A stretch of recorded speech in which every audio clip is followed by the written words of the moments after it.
Hi friends, మీరు చూస్తుంది AVR paper plate and cups machines. ఈ వీడియోలో మీరు అసలు ఈ బిజినెస్ని ఎక్కడ చేసుకోవాలి, ఎలా చేసుకోవాలి, మార్కెటింగ్ అనేది ఎలా చేసుకోవాలి, ప్రాఫిట్స్ ఎంత వస్తాయి, ఇన్వెస్ట్మెంట్ ఎంత పెట్టాలి, పెట్టిన ఇన్వెస్ట్మెంట్కి రిటర్న్స్ అనేవి ఎంత వస్తాయి అనేది మీకు డీటెయిల్గా చెప్తాను.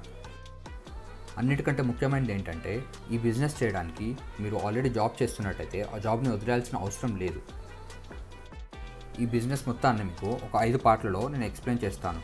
ఫస్ట్ పాయింట్ ఏంటంటే ఇన్వెస్ట్మెంట్, అంటే పెట్టుబడి అనేది ఈ బిజినెస్ మనం స్టార్ట్ చేయడానికి 50,000 నుంచి మిషన్స్ అనేవి దొరుకుతాయి. కాబట్టి 50,000 నుంచి మీరు ఈ బిజినెస్ని స్టార్ట్ చేసుకోవచ్చు.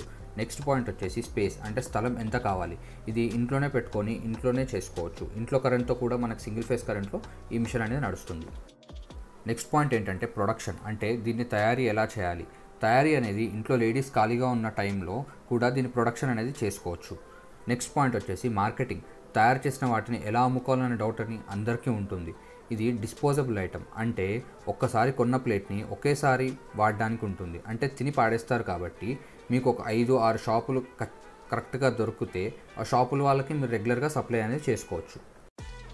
అదే కాకుండా సీజన్ ఉన్నప్పుడు, అంటే ముహూర్తాలు, ఫంక్షన్స్ అవన్నీ ఉంటాయి కదా, అలా ఉన్నప్పుడు మీ చుట్టుపక్కల వాళ్ళు వచ్చి, అంటే వాళ్ళ ఇంట్లో ఫంక్షన్స్కి ఒక 5,000 ప్లేట్లు కావాలని అలా అడుగుతుంటారు. వాళ్ళకి మీరు తయారు చేసి ఇవ్వచ్చు. ఫంక్షన్స్లో ప్లేట్స్ ఒక్కటే అవసరం ఉండదు కాబట్టి వాటితో పాటు plastic glasses, paper cups, ice cream cups, spoons ఇలాంటివన్నీ మీకు దగ్గరలో ఎవరైనా తయారు చేసే వాళ్ళు ఉంటే వాళ్ళ దగ్గర మీరు బల్క్గా తెచ్చుకొని ఈ ప్లేట్స్, మీరు తయారు చేసిన ప్లేట్స్తో పాటు అవి కూడా అమ్ముకోవచ్చు. అన్నీ మనమే తయారు చేయాలంటే ఇన్వెస్ట్మెంట్ అనేది చాలా ఎక్కువగా అవుతుంది. మనం దాన్ని మేనేజ్ కూడా చేయలేము.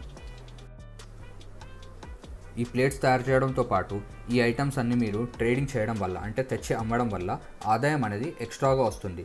అలాగే మీ దగ్గరకు వచ్చే ఈ చుట్టుపక్కల నుంచి వచ్చే వాళ్ళ ఆర్డర్స్ కానీ, మీరు సప్లై చేసే కిరాణా షాపులు, హోల్సేల్ షాపులు, డిస్ట్రిబ్యూటర్స్ కానీ ఇవన్నీ మీ దగ్గర దొరుకుతాయంటే మీకు బిజినెస్ ఇవ్వడానికి ఎక్కువగా ఇంట్రెస్ట్ చూపిస్తారు. నెక్స్ట్ పాయింట్ వచ్చేసి ప్రాఫిట్స్, అంటే లాభాలు. ప్రాఫిట్స్ అనేవి మీరు వేరే వీడియోస్లో చూసి ఉంటారు. 1,00,000 పెట్టుబడికి 1,00,000 మిగులుతుంది నెలకి అని చెప్తూ ఉంటారు. కానీ అది నిజ జీవితంలో జరగదు. పేపర్ మీద లెక్క వేసి చూపించాలంటే ఎంతైనా చూపించవచ్చు.